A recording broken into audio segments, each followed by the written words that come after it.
the lightning round. All right, let's go ahead and just keep this bitch rolling here. I'm gonna topic number 10. 10. Okay, here we go. Topic number 10. It is release. Ooh, I just put this shit back in the cup.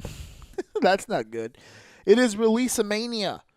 This past couple of months here, obviously, we spoke on the podcast before about 3 releases from before: Ty Dillinger, Hideo Itami, and for some reason I'm drawing a blank on that third guy. But there's been a ton of releases here, and not firings, by the way.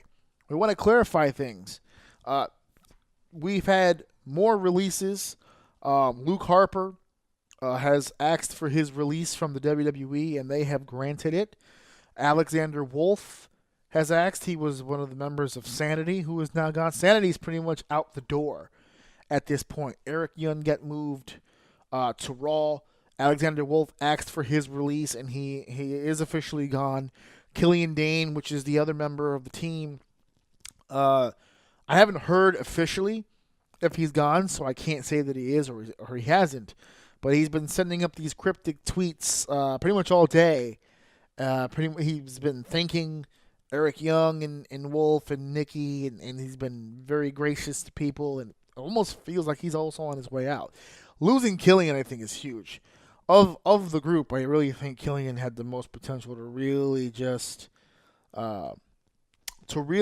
break out and do something really cool. He's super athletic. He's a big guy. He can work with just about anybody.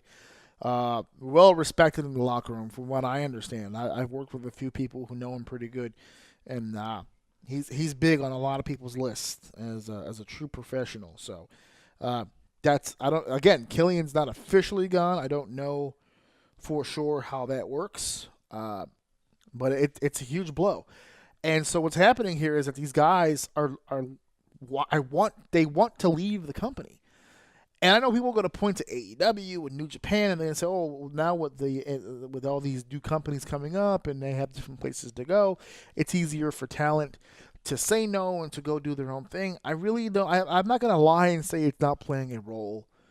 I'm sure it plays some sort of a role in the negotiation of these things, but I really do believe these guys are just saying, "Fuck it." They just don't want to be there anymore. Back in the 70s and the 80s, it was easy to bank on these guys to be around. What the fuck else were they going to do? A lot of these guys didn't have high school educations. This is all they did. This is how they earned their living, was wrestling. This is the only way that they were able to do it. So for all these guys, there really was no other option. There's nowhere else to go. Today's athlete does not need to live by that law. They can do whatever they want to make the money. They're not scared they traveled the world. They made their money. They're not scared to leave that behind. So I wish all those guys the best, man. I really do. I wish them the best for success. They worked hard. They deserve it, man.